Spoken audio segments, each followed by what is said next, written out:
And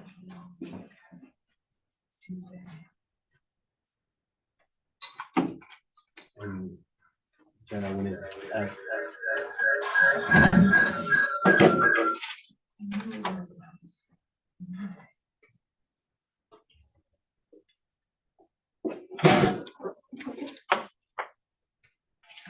We're ready. We're on our YouTube stream. Okay. Hi, everyone. We are going to call this meeting of the Isla Vista Community Service District Board of Directors to order. I'd like to announce that this meeting is being recorded. It is being recorded, right? Yes. All right, good. I didn't see the red light, just making sure. This is an important one. Okay, roll call, please. Director Brandt. Here. Director Plott. Here. Dr. Carmichael. Here. Dr. Deschler is coming. Director Hobart. Here. Dr. Sipos. Here. Director Tal. Here. Okay, before we begin, we would like to acknowledge the Chumash people who are the traditional custodians of this land.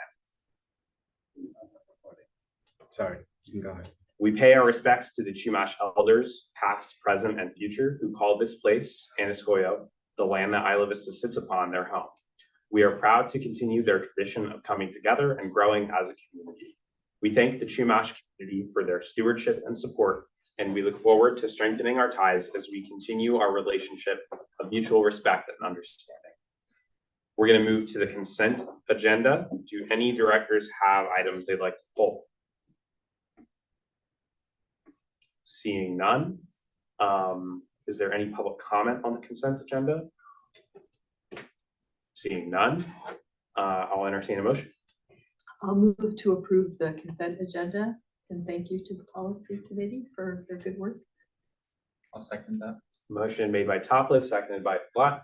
I will also agree with my gratitude to the policy committee. I've been seeing the work product come out, even though we haven't really pulled it to talk about it. That's just a credit to the fact that you guys are doing a good job. So thank you.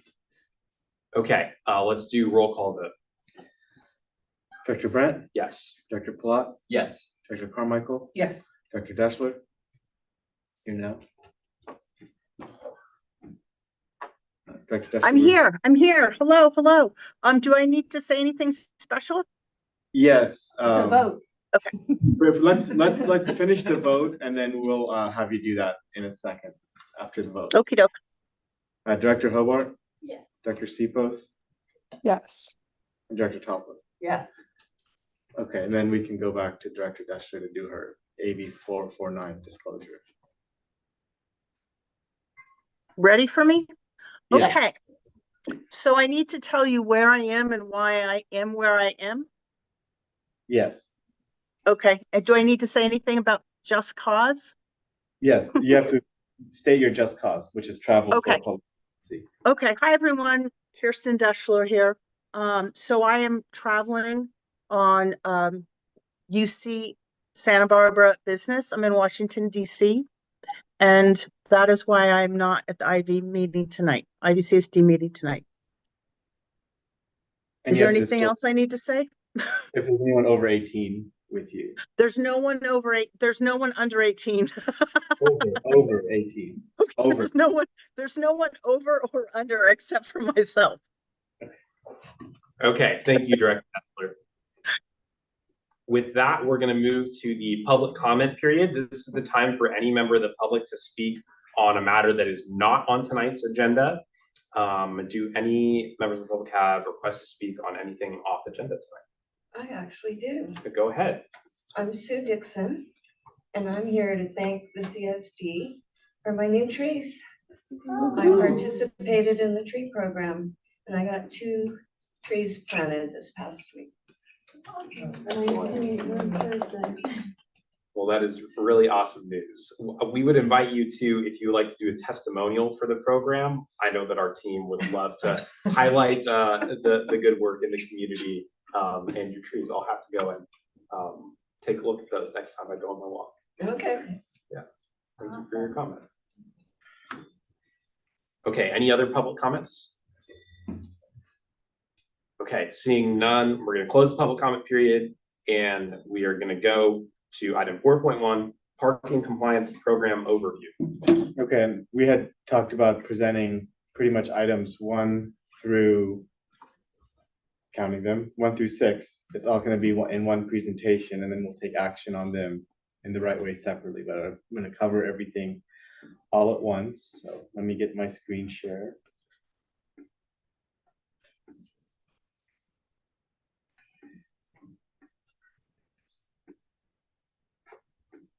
This is Kirsten. Can I say something?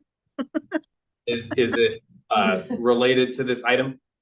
No, Okay, then I'm gonna ask you to hold your comments. but if I was there at the beginning, this is something that I would have said. Okay, what Oh, item? well. All right, let me just say something because I have to say it. And you can yell at me later, Spencer, but I just wanted to acknowledge that Jay Freeman's baby was born, little Pearl. And she is so beautiful. And I just wanted to, because Jay is such an important part of Isla Vista and so important as part of the IVCSD. And I just wanted to acknowledge that he's a father and he has a beautiful baby girl. So that's what I wanted to say today. Thank you very much. Well said. That was right. And Jay obviously was a big part of this parking program, so that's how we'll transition. So I know it's true. Jay's been working on Isla Vista parking for over 11 years and was a big part of our group to get this done here. But we are now at a pretty major point. Last time was a major point where we accepted the agreement with the county to be able to enforce parking and have a loan. So today we're going to talk about how we're going to do it. This is a recap of why we're doing this. Just give me one.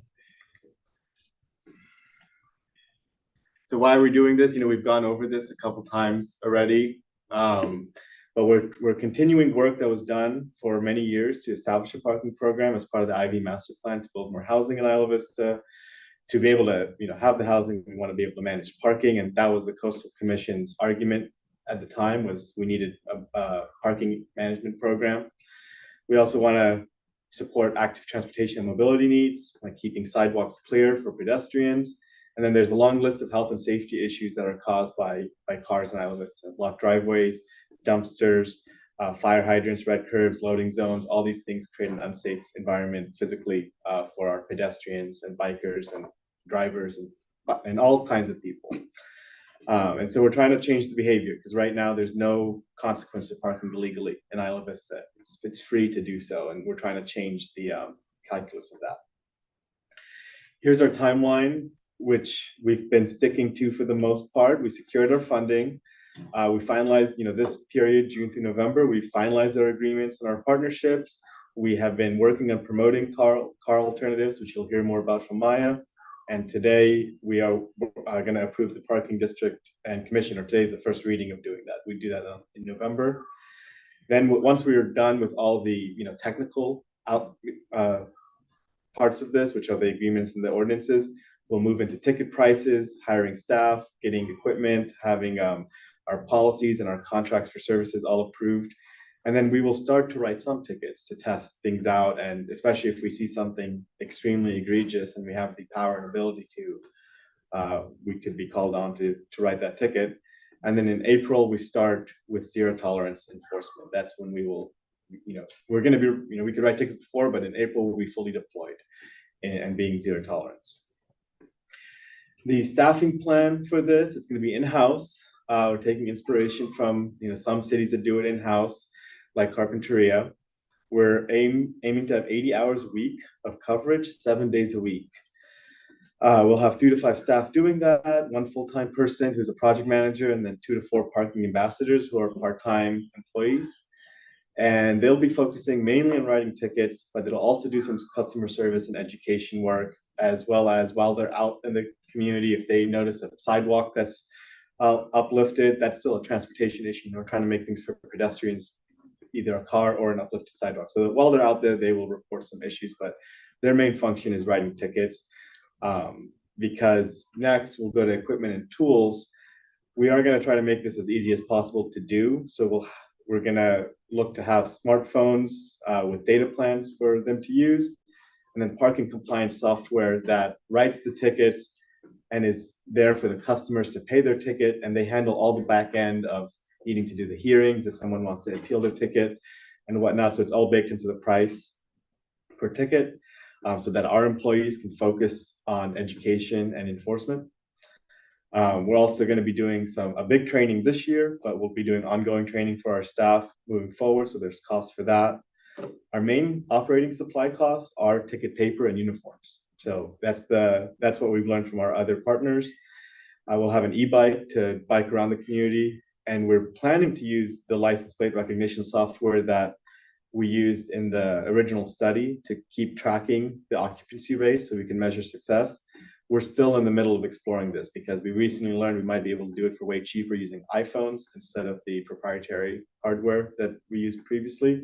So that's why it's TBD costs right now, because we're still working out that last detail. So we could we're budgeting for the highest cost option, but it might end up being 10% of the cost at the end of the day. So this is the budget we've mapped out for the parking enforcement program this is for a year. So we're going to budget for less than this year because it's only half the year, but it is $176,000 cost, regular ongoing, not including ticket revenues. This is just pure costs. And so it would need about 1 ticket per enforcement hour to pay off the program. It's not 1 ticket per hour of the year. We have limited enforcement hours, and we need only 1 ticket per that hour to reach net revenue neutrality, which we believe will hit. And so the program is going to be doing 2 main areas. One is the main area, which is parking compliance, and the top priority is health and safety. That's what we've been saying over and over, which is red curbs, driveways, blocked sidewalks, fire hydrants, loading zones, handicap zones. That's our main focus. Secondary focus will be things like abandoned vehicles, other county parking codes, and these parking lots if we work out agreements with the county to manage the solar parking lot. But it's not saying we're not going to focus on these things. It's just that the health and safety are health and safety, and we want to put our resources there first. And then we're also going to be working on providing parking alternatives to people because we know that that's important as well. So we have already worked on an off-street parking exchange because we know that the off-street parking is underutilized. And so that's already on our website, and we've already worked with property owners to list their excess parking spots and promoting that to residents who want to buy them. We have our food co-op membership program, which has been very popular, and it's designed towards getting people to shop locally instead of needing to drive. We'll keep promoting the WAVE, and promoting the Ivy Community Center as a transportation hub, which is something in our mobility plan. And we've just been doing so much work on alternative transportation awareness that it'll just become more and more regular part of our operations. And it is the board's choice in the future if we did have extra money to put it towards these efforts, but that's future board action. So I can stop there on these technical program design and take any questions, and then next we'll go into the engagement plan with Maya. All right, thank you for the opening presentation. Any questions on presentation from the board? Director Hobart. For the off-street parking exchange, I was wondering if there was an estimate of how many parking spots that we think are available in excess. Could be around 1,000 to 1,500. It's hard to know that exactly because of even the methodology to collect the data. We used drones and we counted all the possible spots, and then we counted how many cars were in those spots and got occupancy numbers. But of course, it's never perfect because people could have been gone at work, and those numbers aren't exact. But we know that there's about 3,000 off-street parking spaces within Isla Vista, which is a lot of parking spaces. And some are very fully occupied and some are much less than 50% occupied. So the average is about 1,000 to 1,500 off-street parking that we think is not being used. And that's, part of it is because it costs money to park off street, and it's free to park, on the street, especially even illegally or legally. So right now there's no economic incentive to park off street as much. I have a follow-up question. Go right ahead. does that include like tandem spots where maybe there's one car parked there and utilizing that extra off-street parking spot would require like coordination with whoever's already parking there? Or was there a distinction with that when they were doing the survey? Could you repeat that? Yeah, sorry. So like if there's a lot of tandem spots where like multiple cars park and have to coordinate with each other to move out of the spot. So does that estimate include those kinds of spots as well? It was an estimate for sure, but you know, if we saw a driveway, you would use the average length of a car, like 22 feet, to count how many would be in there. So. And we couldn't capture everything. Like, for example, my apartment has an overhang that covers 3 of the parking spots there, so they wouldn't have been captured. I just have a logistical question. Where can people find on our website the off-street parking exchange? It's on our parking and transportation page, which is on the front page, accessible from there. It is down, you got to scroll down to the bottom of that page, but it's because we only have a few participants right now, but as it gets bigger, it can become a bigger thing. It's one of the FAQs. Okay. Yeah, I think that that's such a cool resource. I'm looking forward to learning more about it as a way of like distributing resources more efficiently. I think it's a really ingenious idea. Yeah, we were at the property provider meeting last week and we presented to them on that, and it was part of our parking action plan to do this. It was in phase 2, but we're moving it forward to 1 because we think it's important. Annabelle has her hand raised. Oh, Director Sipos, go ahead. Hi, I was wondering where we can find the information from the parking studies. Yes, those are also on our website. There's a page just for the parking studies. If you go to the current parking page and the FAQs at the bottom, it asks a question. One of the FAQs is, can I have more information about parking in Isla Vista? And it links to the studies. It's the Okay, second. perfect. Thank you. Second to last question on the FAQ. Okay, thank you for the question. Any other questions from the board? Okay, seeing none, let's proceed to the communications portion. All right, give me a second to switch the slides. Maya has nicer slides. Mine are green. Can't really tell, I guess. Okay. All right. Hi, everyone. I wanted to talk to you a little bit about the community engagement side of things and how we plan to get people aware and acknowledge the new parking enforcement that's to come.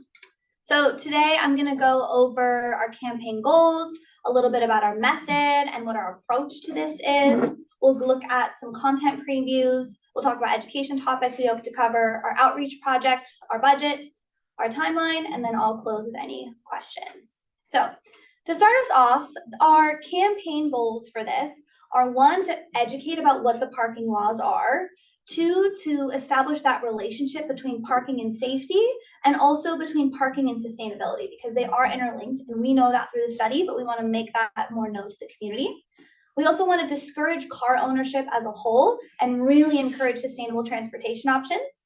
And we want to inform the community about the lack of parking and the high cost of ownership. It's expensive to have a car in Isla Vista. And we also want to maintain our role as transparent and approachable government entity, which is something that we've been developing since our beginning.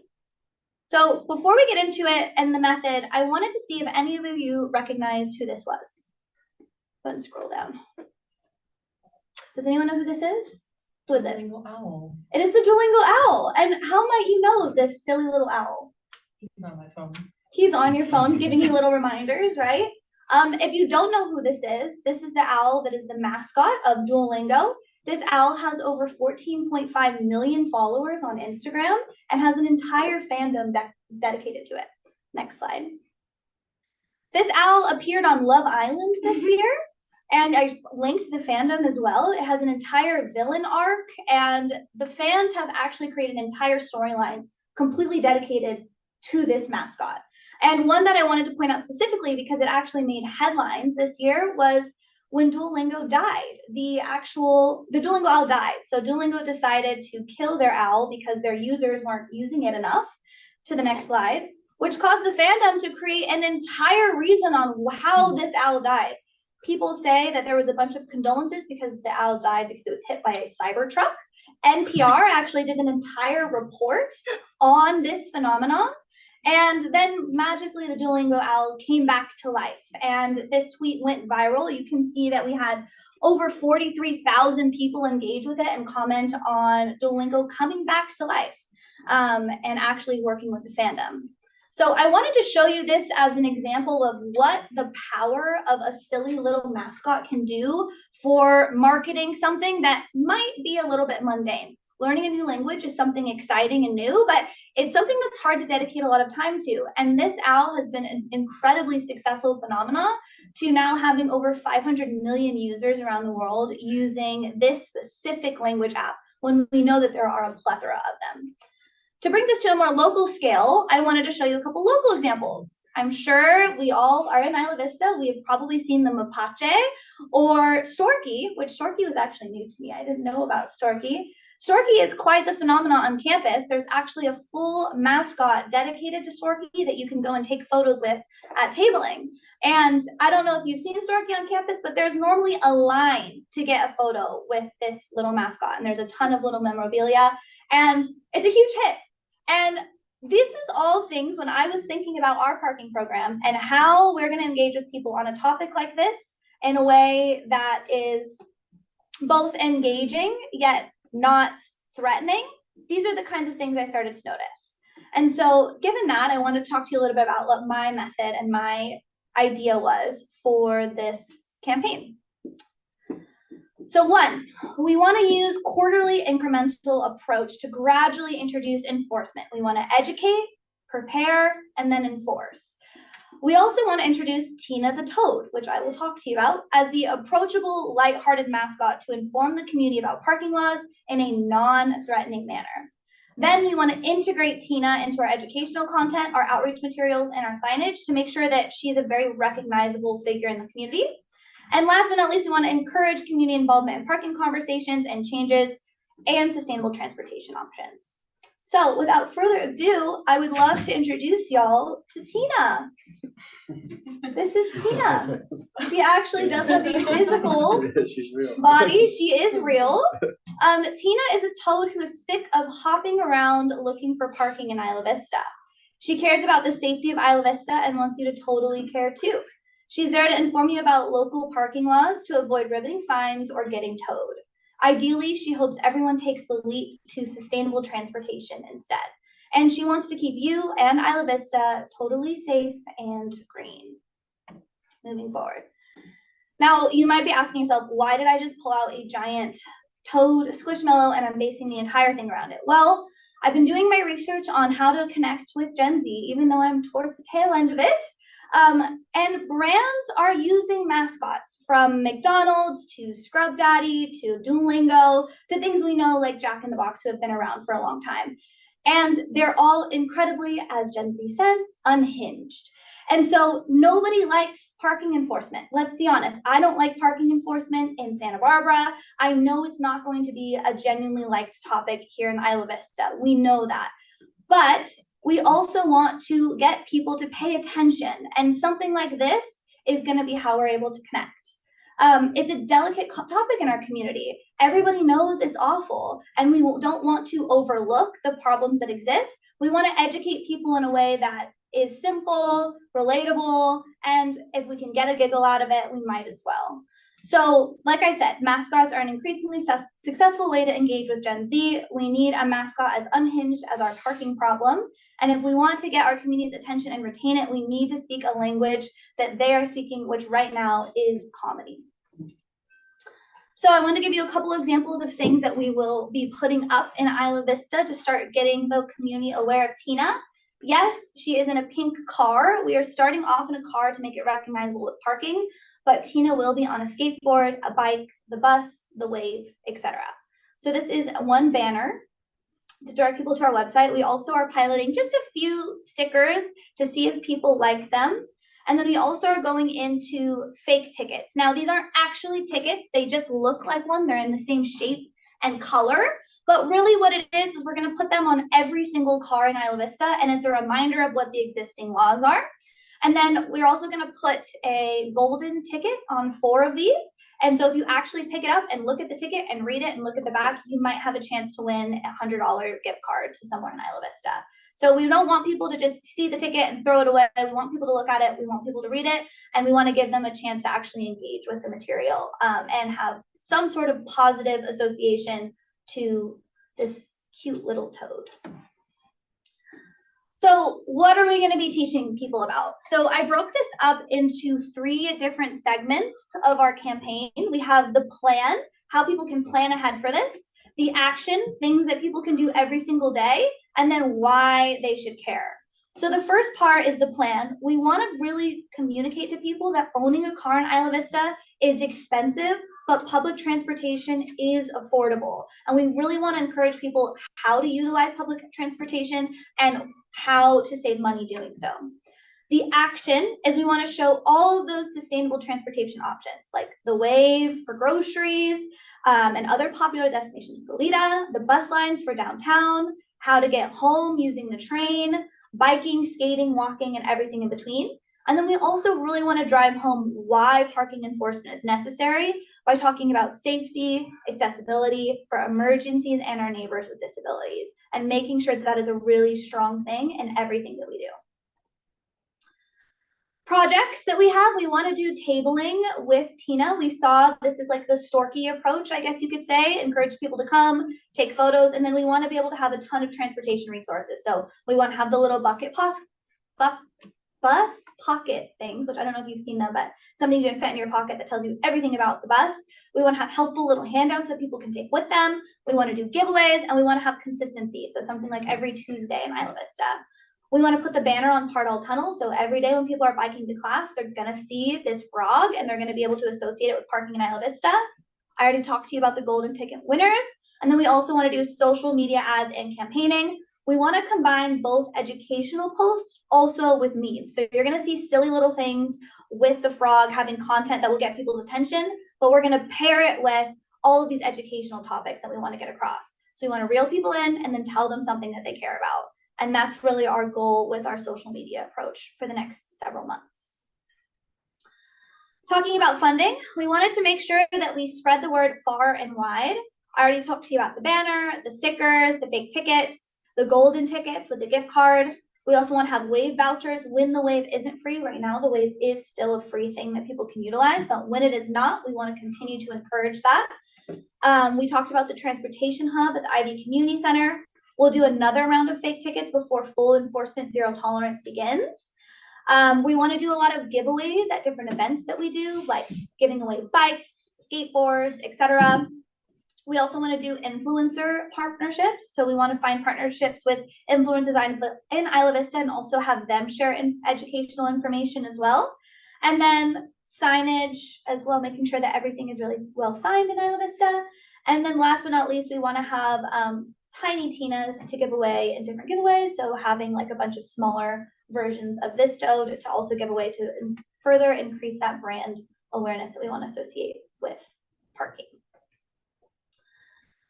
And yeah, to give you a little overview of our timeline. So summer, we did our funding and we kind of thought a lot about our strategy. Fall, we spent time, this first part, really creating materials and our website, which we talked about already. The second part of fall, we really want to drive home how to plan and the why parts of the campaign that I talked about. Winter, we want to focus more on those action elements. So really driving home all the different sustainable transportation options. And this, we want to answer questions like, what bus routes can I take downtown? What can I do during a long bus ride? How can I get to Trader Joe's without my car? How much does owning a car cost? What are alternative places to park? Like, we want to answer the questions that people have when they think about parking. We want to be there with the solution as well. And then in spring, the zero tolerance enforcement countdown will start, and then we'll share more ride sharing resources, and then we'll have things called Tina parking tips to maybe definitely push more of the things that we're doing already on our website, like that parking exchange program, getting it bigger, and making sure people are more aware of it. So the goal in all of this is to make our parking campaign unforgettable, and we hope that this cute little frog will help us do so. And that is all. Open for questions, comments, and concerns. Thank you very much, Maya. Questions from the board? I have a comment. The comm scholar in me is absolutely delighted by Tina. Great. That is all. Thank you. Other questions from the board? Well, thank you for the presentation. I mean, I'll have a lot of comments later, but I love that we approach communicating with our community in such a creative way, meeting people where they're at so that we can get voluntary compliance, which is what everyone hopes that can happen as we embark on this new sort of journey with parking enforcement. My question is, you detailed a really great plan for reaching our residents. Since many of our residents are students and may not be the ones that are paying all of the costs of their vehicle, do we have anything in the works in terms of communicating with parents, maybe in partnership with UCSB or through other methods that we've thought about? Definitely. And I didn't put that necessarily in this because I really wanted to drive home what we were going to do for the students, but 100%. We want to make sure that the parents are aware of all of these cost breakdowns that we're talking about with students. And we want to make sure that we have that direct communication. I want to really get in during orientation, which I think will be really strong at the beginning of next year, because that's when they're making the decision whether or not to bring the car. But I think that once we get this program really up and running, I'll definitely be in close communications with UCSB to get an email out to all parents with our parking website and more information about the different changes to come. Yeah, well, I think that's so important. I'm glad that you're working on it because as Kylan pointed out, there's so much in some apartments there's not vacancy, but in others there's a lot. I think our study showed like 57% occupancy in some of these private apartment lots. So for parents to get the message that paying $50 extra a month is better than paying more than that in tickets, I think that's really important. And I'm glad you're thinking about it. Any other questions? Go ahead, Joshua. Oh yeah, I was gonna ask if we could work with UCSB to send out an email before we start enforcement, like in the coming months. Because I know, like as a student, we get not a lot, but like we get emails from the dean or things like that about updates to our community. So I feel like that could be really helpful as an outreach tool, just to be like, hey, this is going to start happening, so be advised. And then maybe SBCC as well, since there's a large population there. Yeah, thank you, of course. Any other questions from the board? Kirsten's hand is. Go ahead, Director Deschler. Hi there. Very similar to, I'm sorry, I didn't know who just asked that question, but I wanted just to mention, I was thinking the same thing, and I wanted to ask if, in addition to doing the outreach that you mentioned to the community, to students in the IV community, do you envision a component of general information out to the larger community beyond Isla Vista? And I'm not talking about the campus, but I'm talking about press releases kind of announcing the kickoff of this program. The reason I bring this up is because I think there's a really important story to tell of what IVCSD has done, and I think it's sharing the success of IVCSD and tackling tough issues. So I just wanted to ask and make the comment that I think there's value in promoting it outside our smaller community. It's not a big thing to do, but I think it's an important thing to do. Yeah, that makes sense. Yeah, I agree. Yeah, thank you for that comment. Any other questions on this portion of the presentation? Okay, seeing no questions, since the presentation is fresh in people's minds, because I believe that the next two items are the reading of the ordinance. Yeah. So I think it might be helpful at this point for me to open up the public comment period to allow for feedback from the public. So any public comments on the presentations? I'll go. Go ahead. I'm Sue Dixon. I've been in my house in Isla Vista for 40 years now. And I'm really thrilled to have this issue addressed because I've been pushing for it for probably at least 30 of those years. Back in my day, in the old days, I was an undergrad in the early 70s, people didn't bring cars. It was a very different environment. And I've seen it go from that end of the spectrum to this. And as an older now individual, and there are still some of us out there, and at various stages of disability. And I think the safety part of this is really important. And I hope you will all keep that in mind. I personally have a lot of trouble with my driveway, and I don't feel safe pulling out because cars are parked so close in on it that I can't see what's coming. And I'm out on the end of Delphi, and there's all kinds of stuff going by all the time.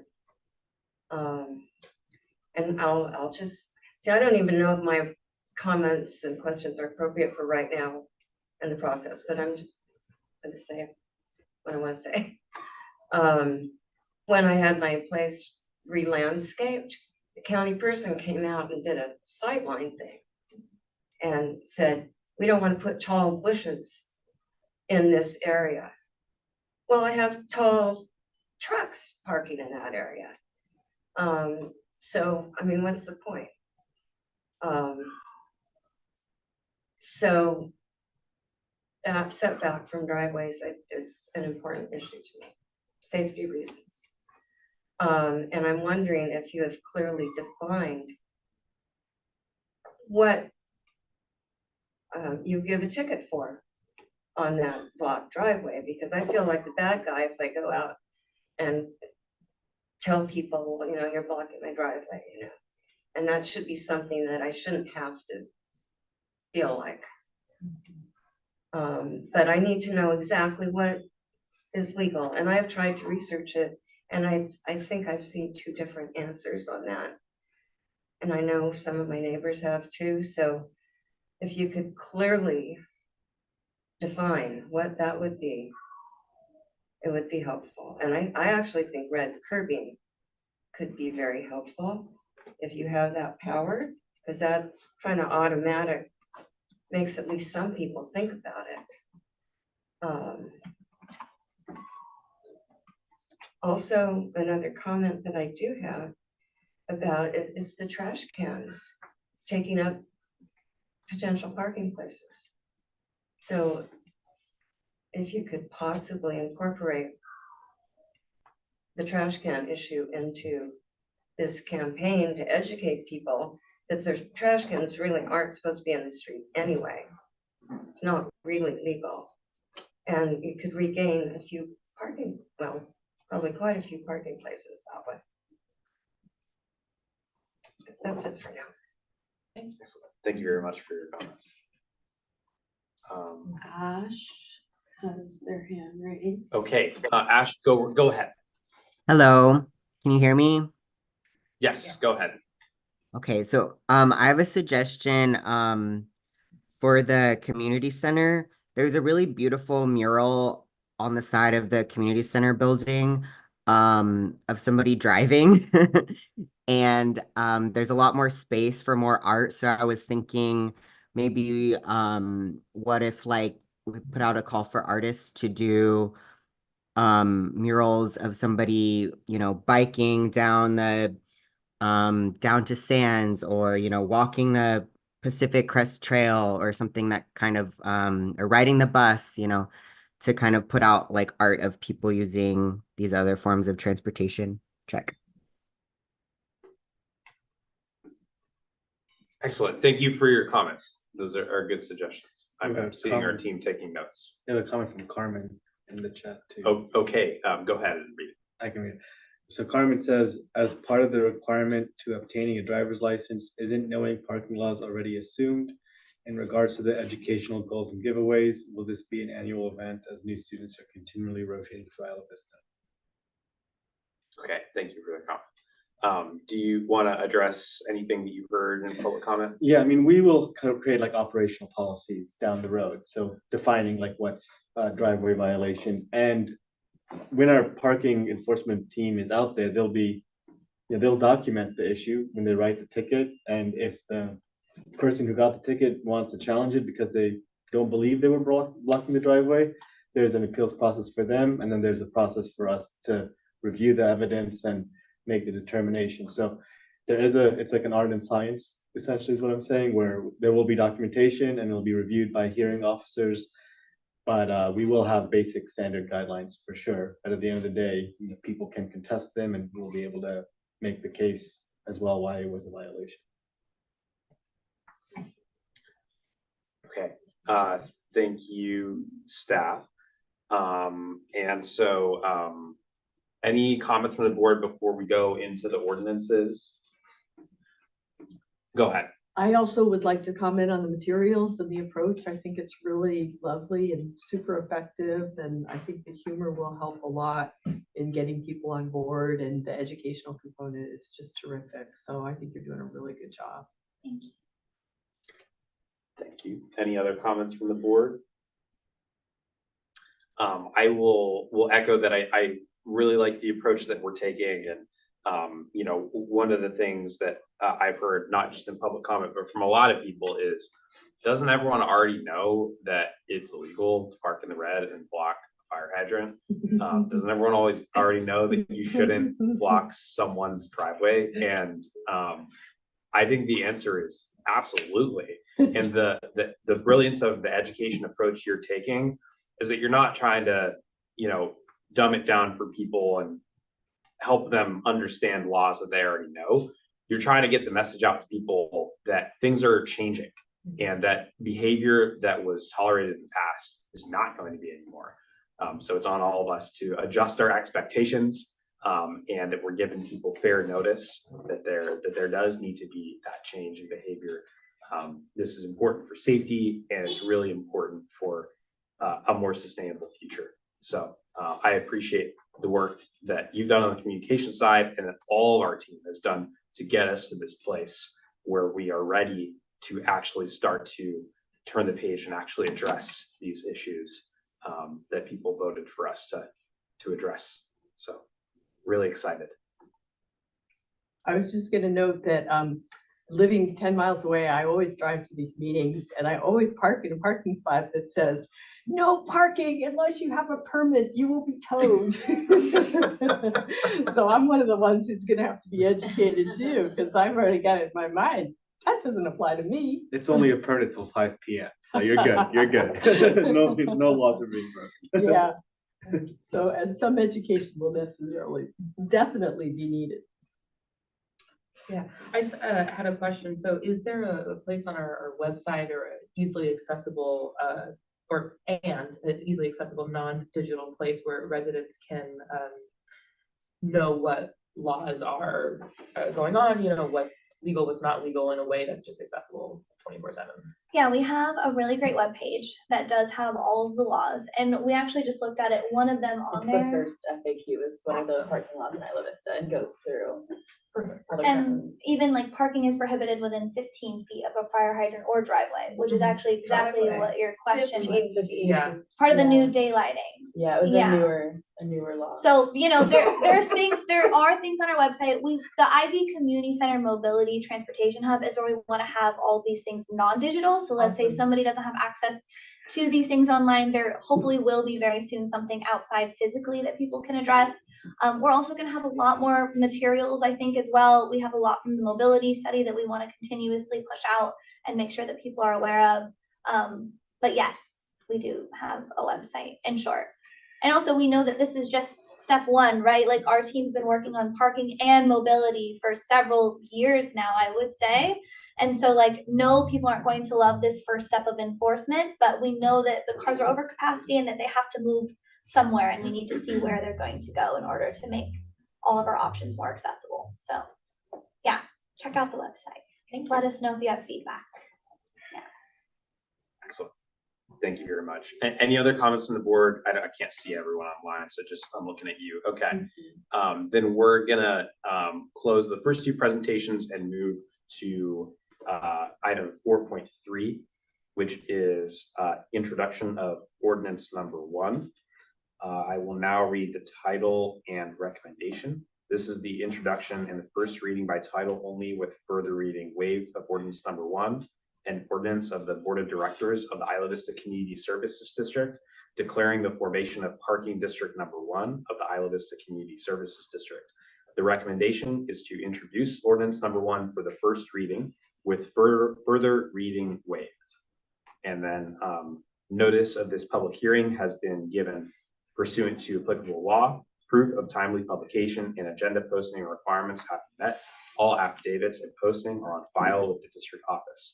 No written comments have been received. And I'll hand it over to our staff to continue this item. Okay, and we have a quick staff report for this one. We'll do ordinance 1, one at a time, but ordinance 1, what it's doing is it's creating the parking district, which is the sub entity of IVCSD that will be, receiving the ticket revenue and, having the budget to do them. So you could have multiple parking districts, different sized ones for different areas. We're going with one that covers the entire district as a whole. And that's it on this presentation. Okay, I will now open the public hearing on ordinance number 1. Is there anyone from the public who wishes to speak on this item? I'm seeing none in person. Is there anything online? No. Okay, hearing none, I will close the public hearing. This is now for the board for discussion. Any questions or comments from board members? I think we've got most of our discussion and comments out there. So with that, I would entertain a motion. And we have the exact language for the motion if we could. Okay, I move that we introduce. I will actually take the chair's prerogative and I will move that we introduce for first reading with further reading waived ordinance number 1 titled an ordinance of the Board of Directors of Isla Vista Community Services District declaring the formation of parking district number 1 of the Isla Vista Community Services District. Do I have a second? I'll second that. Seconded by Topliff. Okay, there's been a motion made and seconded. Any further discussion? Okay, let's do roll call vote. Give me 1 second to get this all in here correctly. All right. Sydney's at a conference today, which is on clerking and doing all that good stuff. So it's back to just me today. Okay, so roll call is Director Brandt, Yes. Director Carmichael, Yes. Director Hobart, Yes. Director Palat, Yes. Director Topliff, Yes. Director Sipos, Yes. and Director Deschler. Yes.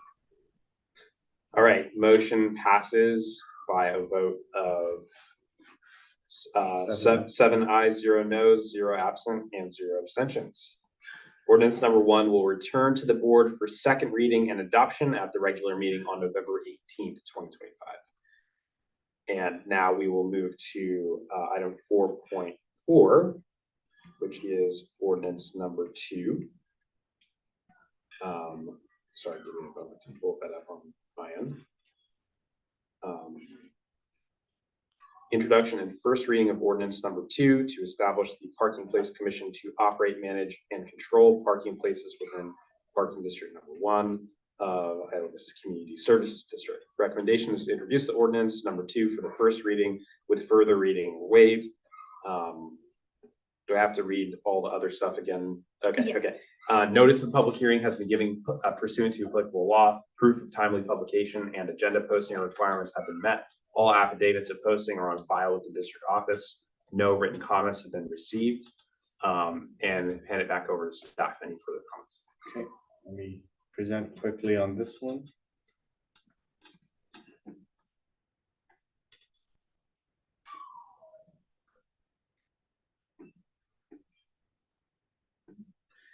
And so for for ordinance number 2, Parking Place Commission, so this is the group that's going to oversee the parking district. It's just going to be the CSD board. We did have an option to have a separate group of people doing it, but we thought that the board itself is the least duplication of work at this time. So it could be a future decision to change this, but for now, the IVCSD board will oversee the IVCSD parking district. Okay, thank you very much.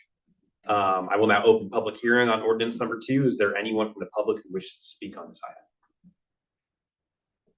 Okay, seeing none, nothing online.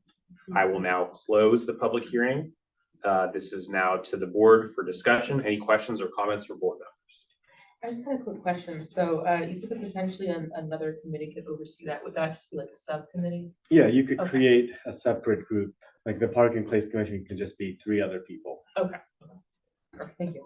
Yeah, and it's not uncommon that we would have the board act in both ways. Like I know many like counties and cities will reconvene as the library district or reconvene as the flood control district. Right. So that's how it would work, correct? Right, so we'll have some meetings sometimes as the parking place commission. Or sometimes there'll be 2 at once. Yeah. Okay, Kirsten. Director Deschler, go ahead. I don't like being remote. It's so easy for Spencer to ignore me. So my question to Jonathan is, why is it called Parking Place Commission? We're going off of a law from 1951 here, and so it's just the old terminology. Basically, the way the law works is it governs, like the parking district allows you to manage and enforce parking in parking places. So that's why it's called a parking place commission. It's just old terminology.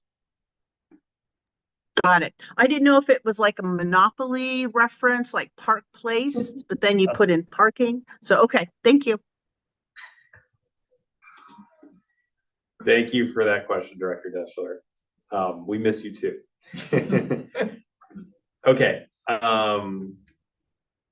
Seeing no other discussion from the board, I will again take chair's prerogative to move that we introduce for first reading with further reading waived ordinance number 2, titled an ordinance of the Isla Vista Community Services District Board of Directors to establish the Parking Place Commission to operate, manage, and control parking places within Parking District number 1 of Isla Vista.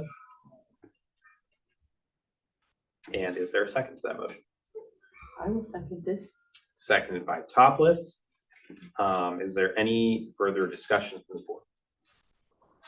Seeing none, let's do roll call vote. Dr. Brandt? Yes. Dr. Carmichael? Yes. Dr. Hobart? Yes. Dr. Palat? Yes. Dr. Sipos? Yes. Dr. Topliff? Yes. Dr. Dash? Yes. Excellent. Motion passes 7 yes, no 0, no absent, and no abstentions. Ordinance number 2 will return to the Board of Directors for a second reading and adoption at the regular meeting on November 18th, 2025. Thanks everyone for bearing with that. This is the first time we've done an ordinance, so there's a little bit more stringent of a process. All right, now we're gonna keep moving to 4.5, Resolution 25-31, Public Works Department Restructuring. Okay, I'll pull this up and then Jenna will present it. Give me a second.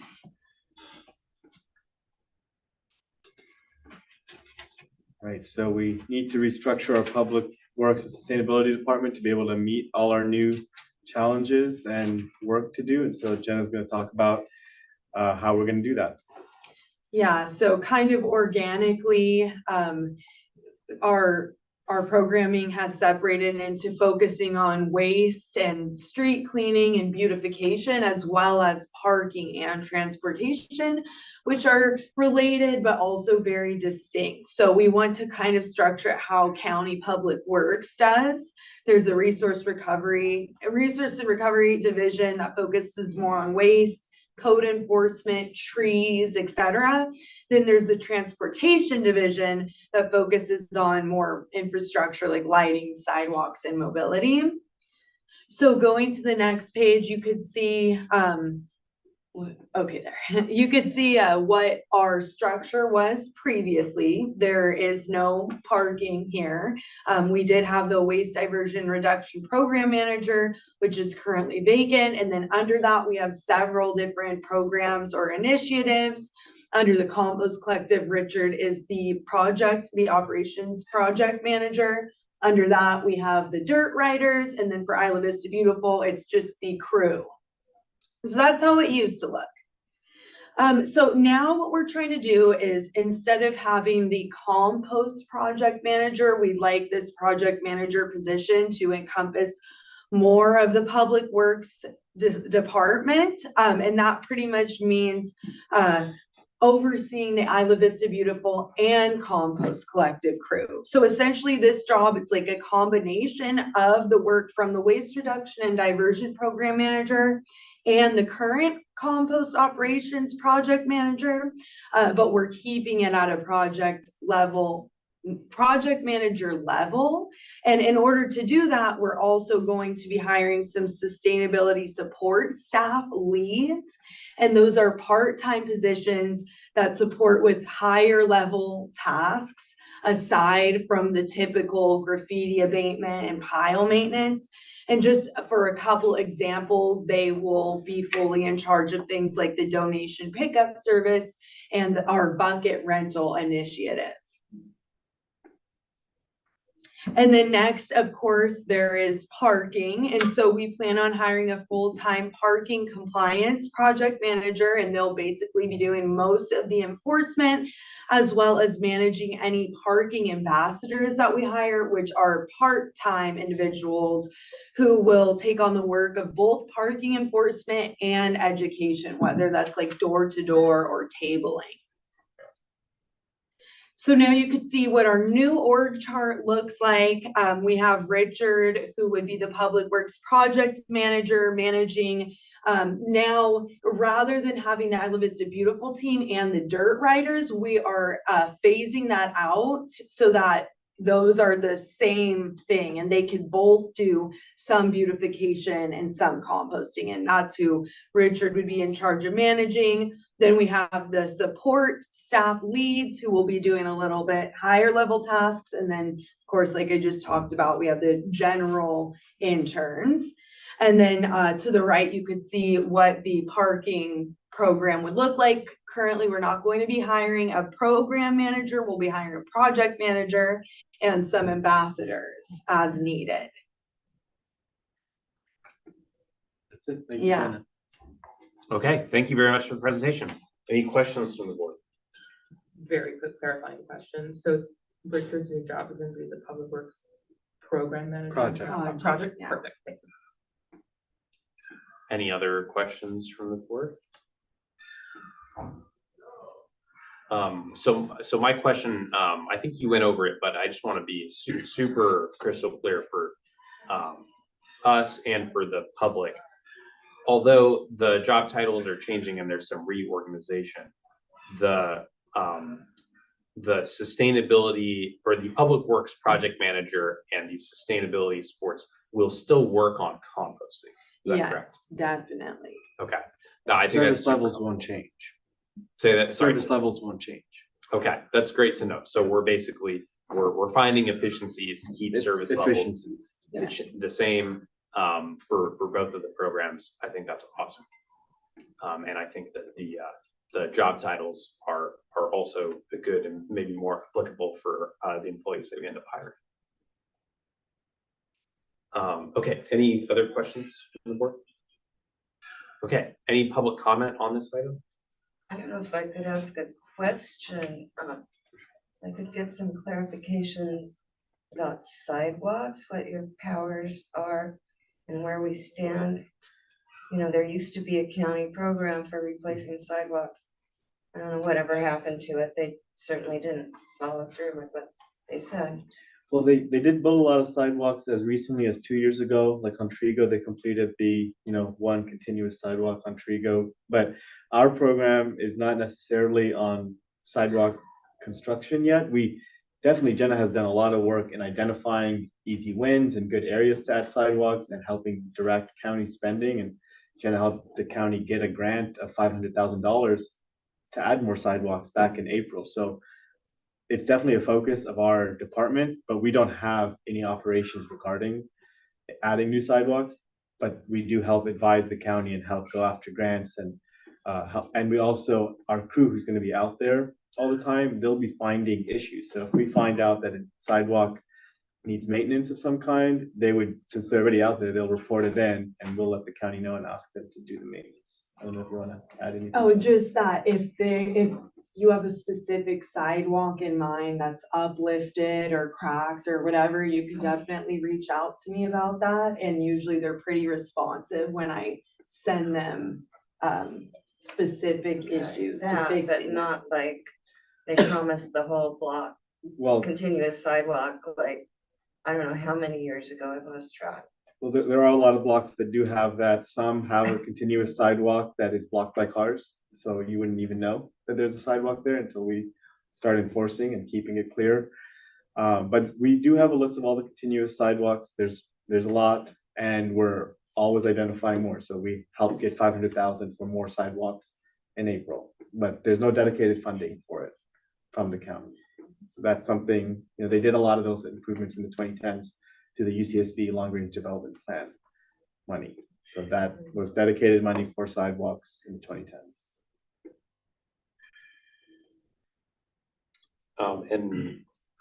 Can anyone speak to, just to that point, well, actually, no, we'll talk afterwards because I don't want to get too far off agenda. Okay, any other public comments on this item? Okay, seeing none, back to the board. If there's no other comments, I'll entertain a motion. We have to approve the new. Yeah, you have to organizational do chart? the new resolution. It's a resolution 25-31. Okay, I move to approve resolution 2531, the new org chart. Okay, made by Topliff. Is there a second? I will second. Second by Carmichael. Let's do roll call vote.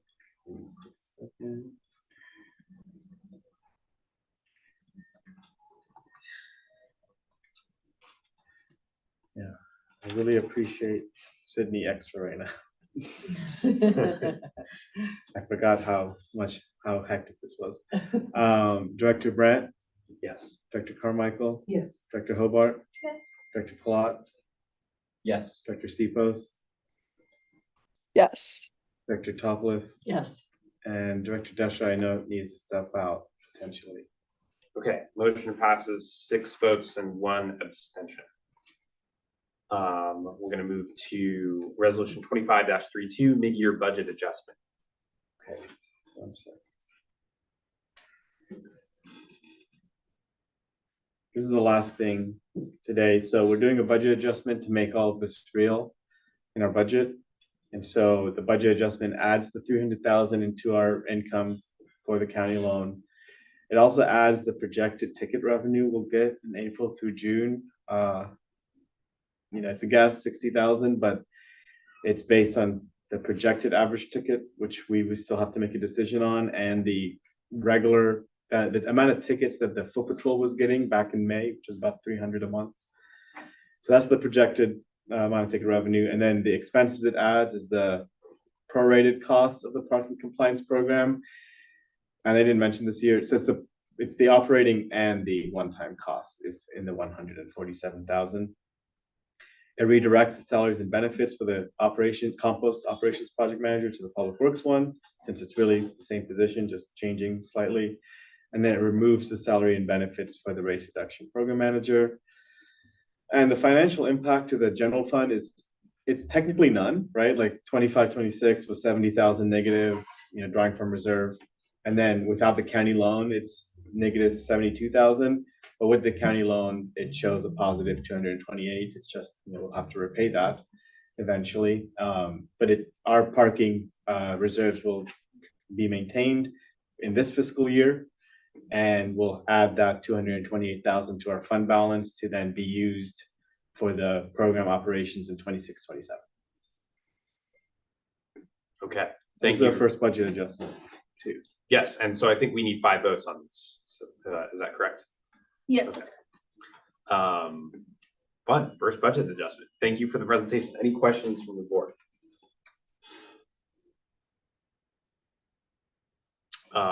I don't have a question, but just a comment. I think that while brief, the presentation is super helpful at helping us understand where all the finances landed and just how important the county loan is to helping get this off the ground. While we anticipate that there will be revenue in the future, the reality is that we couldn't have done this alone, and so we're really excited to have that partnership. Okay, any public comments on this? Seeing none, back to the board. I'll entertain a motion. I'll move to approve resolution 2532, budget adjustment for fiscal year 25-26. Okay, motion made by Topliff. Is there a second? My second, do I have to say on that? No. No. Okay, I will second. Okay, seconded by Carmichael. Let's go to a roll call vote. Dr. Brandt, Yes. Dr. Carmichael, Yes. Hobart, Yes. Palat, Yes. Cephas, Yes. Topliff, Yes. Deschler. Yes. All right, motion passes. And with that, we have completed all of the parking items on our docket for now. So For now. for sure. I just want to say such a full-hearted thank you to our team that has worked their butts off at trying to make this situation better for the better part of 3 years. This is such a proud moment for me to see that we have everything in place to begin actually doing the work on the ground. And I just can't thank all of you enough. I know it hasn't been easy. I know that there have been lots of tense meetings. I know that there have been lots of negotiation and brinksmanship, and we didn't know if we were going to get here. But I know that it's just going to make such a big difference to the community, to the people that we hear from that are having these safety challenges, that are having cars parked, blocking their driveways, that are fearful about emergency access. This is just, it's going to be such a good thing for our community. It won't be easy, and I'm sure we'll get complaints, but that's just part of being the government, right? We are here to address the complaints. Just keep doing an amazing job. I really want to thank you all. I'd like to second the thank you. I'm also quite proud of the staff and the board for tackling a problem that everyone said was impossible and don't even bother. So I think we make a reputation for ourselves for tackling problems that people say don't even bother, but they impact our community. So thank you, guys. I would also like to say thank you. It seems like you guys have done so much. And I can't wait to see Tina on the streets. Yeah, I'm a little worried she's gonna get, her reputation's gonna get a bit beat up once people understand what she represents. But how can you be mean to such a happy little frog? We'll see. Okay, with that, we're gonna move to item 4.7, I Live to Safe October 2025 meeting report out. All right, so we had our Ivy Safe meeting, what was it, 2 weeks ago?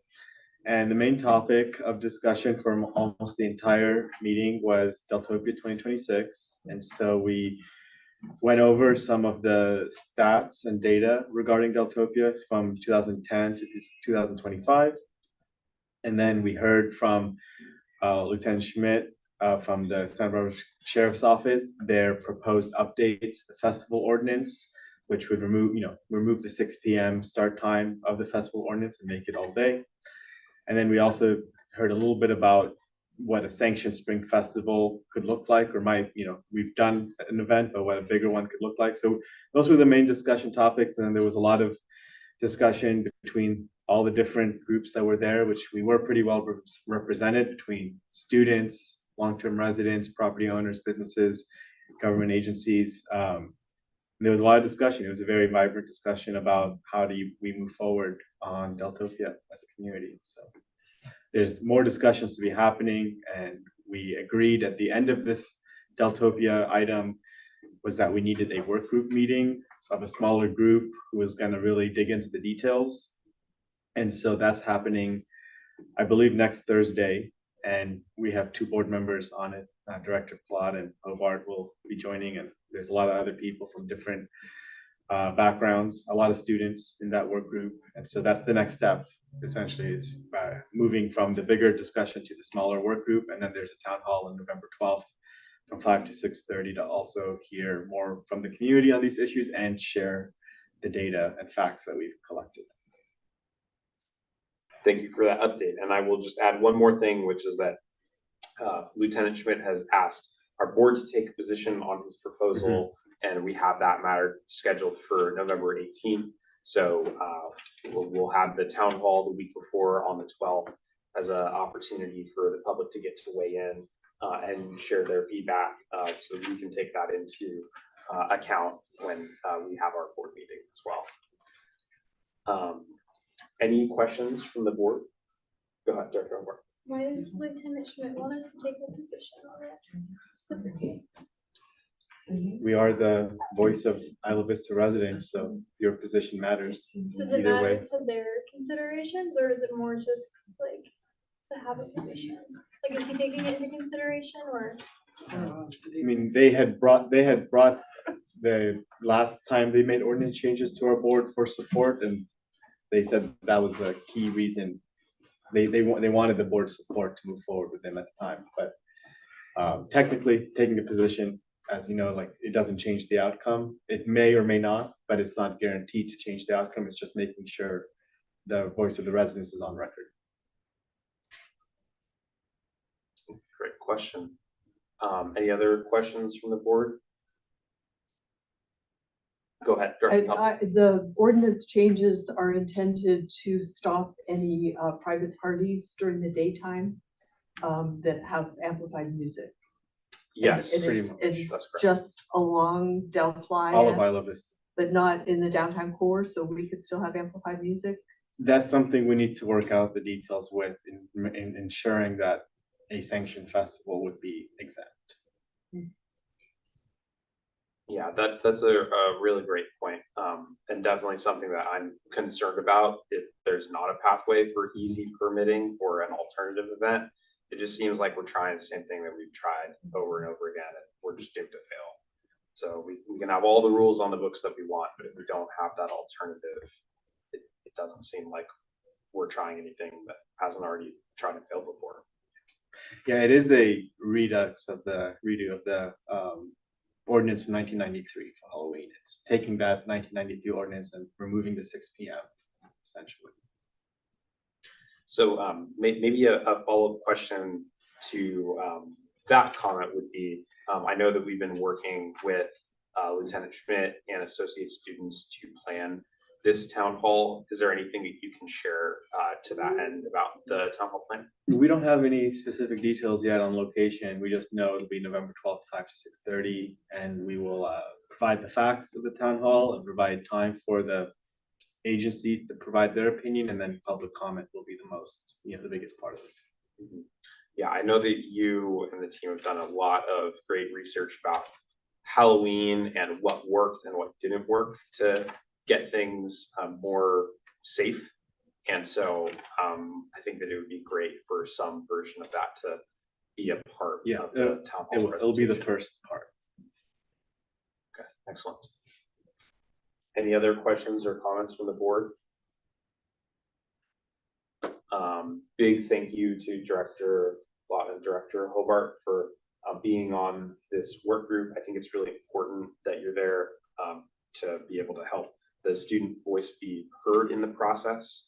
And I think that we can control what we can control, right? Which is to participate and to uplift the voices that we're hearing in the community, and to uplift our needs, because my understanding is, as it's written right now, it would ban the Spring Festival from happening. So I think that there's a lot of work that may need to be done to get it to a place that is workable for our operations. Okay. Any further comments on this? I'm just wondering what their rationale is, what do they think they're going to accomplish with this? I think that they believe that by adopting an ordinance that bans music during Deltopia, that they will stop Deltopia from happening. am putting on my editorial hat. I don't think that that is necessarily what we've seen when we look back at the experience with Halloween.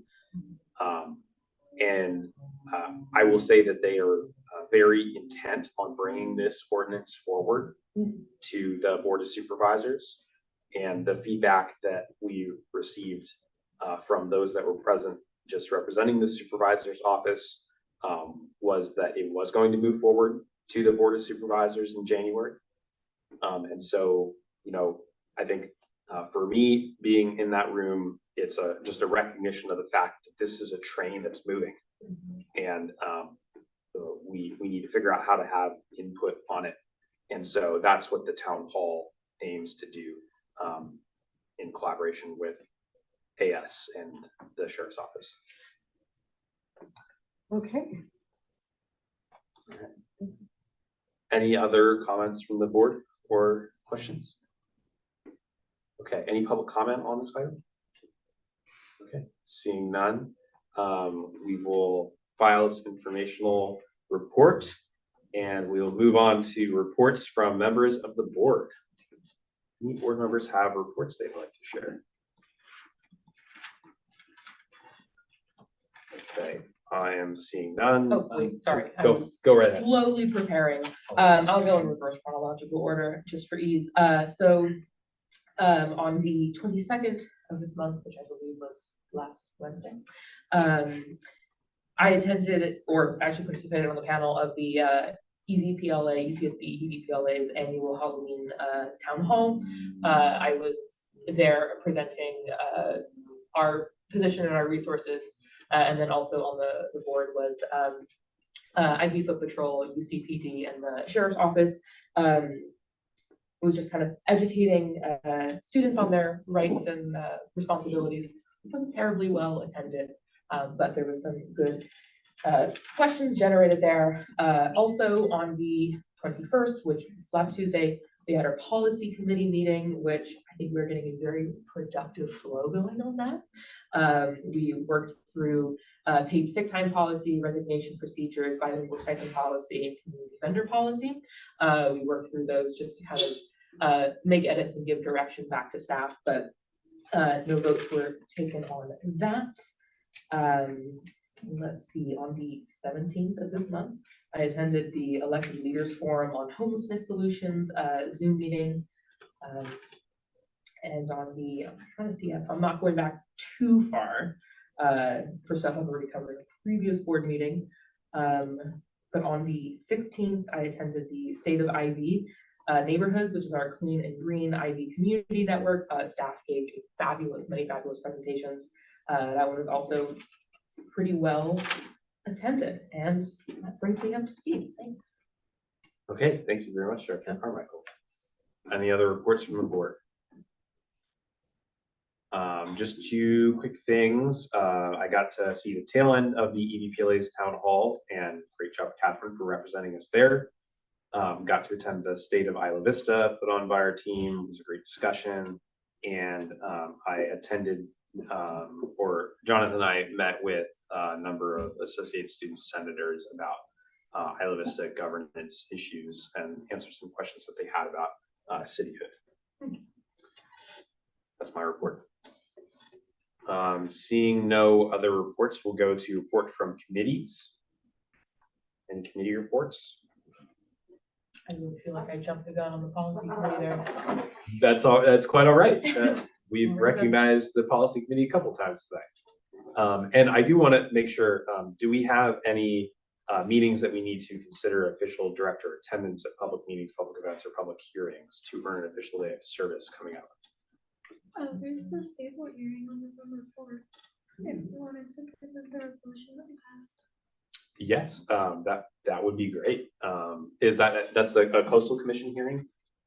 Or is it? No, I'm not entirely sure, but it's November 4th at 9 a.m. Yeah, well, probably maybe state lands. Yeah, November 4th, isn't that a Tuesday, Board of Supervisors? yeah, it's Tuesday at 9 a.m. and it's the Santa Barbara County Supervisors voting on the permit transfer from Exxon to Sable. Okay, Well, yeah, we have considered this and taken a position, so I think it would be appropriate to designate a representative to share the ordinance similar to how we did with coastal commission. I think I was a designee for that. Are you interested in being the designee for this one? Yes, I am attending, so I think I could do that. Okay, awesome. So do we need to make a motion for these? You do. Okay. Would anyone like to make the motion to designate Director Hobart as the designee for Board of Supervisors? I'll make that motion. Okay, made by Toplin. Is there a second? I'll second. Second by Carmichael. All those in, or we gotta do roll call. Yeah. Still writing it out.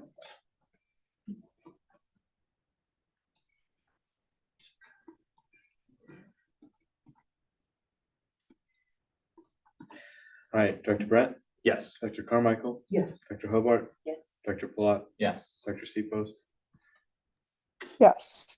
Director Topliff, Yes. Director Dash. Yes. All right, motion passes unanimously. Moving on to reports from District Council, and we have Ms. Vasquez here with us tonight. Yes, I have no reports. All right, excellent. Thank you for being here. Melissa came to help us get the parking things through 100%. This is important. This is the Yeah. first time we've done an ordinance, first time we've done a budget adjustment. Thanks for keeping us on the right track. Okay, report from GM. Right, well, there were a lot of presentations the last 2 weeks since our last board meetings. We've been very busy as a staff, extremely busy. So we had the property provider meeting last week, like I said, that we co-host at the community center now, that we presented out a lot of different, trying to get property owners to take on a lot of the free resources we have, like lighting distribution, the off-street parking program, which is, a benefit to their revenue. So Maya and Jenna presented great on those things then, and also at the UCSB Sustainability Conference, we were one of the key featured presenters on talking about all the sustainability and education work we did. So they both did an awesome job Nice. on that. Yeah, we present room to a bunch of other government employees from all over the Central Coast. We were the ones teaching what to do. And also the IVCN Clean and Green Neighborhoods panel was mentioned, and so we'll share that out soon. You might have already gotten an email with it. It's a huge research project that took countless hours to really document all the different money that's related to IV, relating to cleaning the town and sustainability. So a lot to learn there. The next one's going to be housing and homelessness in late January, early February. Then we'll have one on parking and transportation, and then we'll go back to safety in the spring.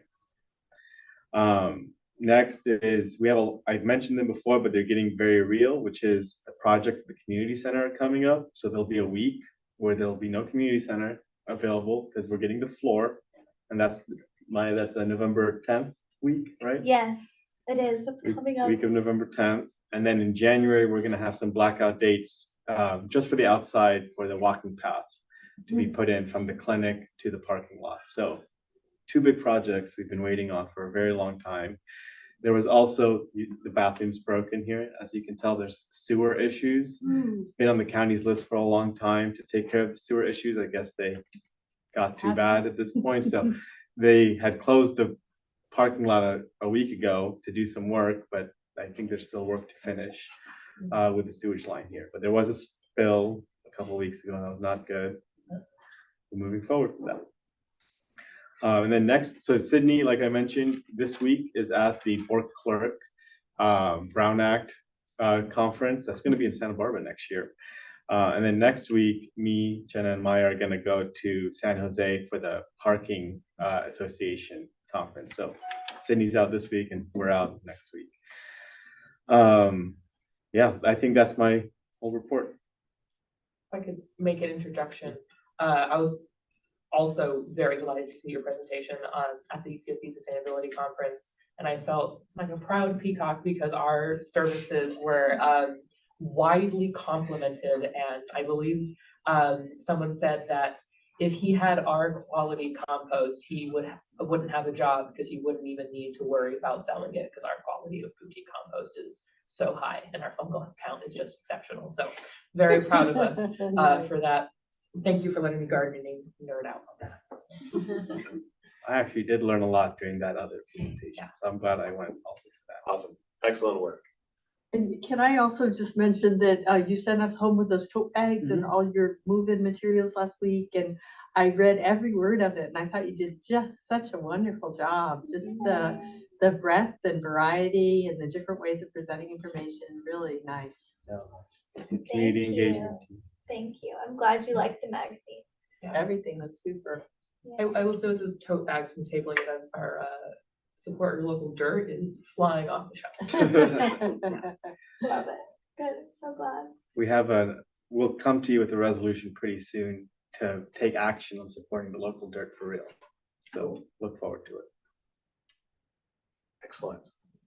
Okay, we will close reports. Next meeting of the board of directors will take place on November 18th. Special note on that because it is a little bit different than our normal second and fourth because of the calendar.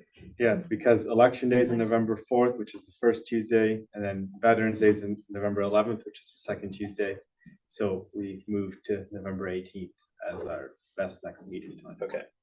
And the town hall, will that be noticed as a special meeting, or are we clear to have as many attended as we want? Yeah, we can notice it as a special meeting. Okay. Yeah. Whatever, just to make sure we're in compliance so that everyone can attend and we don't have to limit ourselves to just 3 people. Yeah. Okay. Okay, with that, we are adjourned. Thank you, everyone.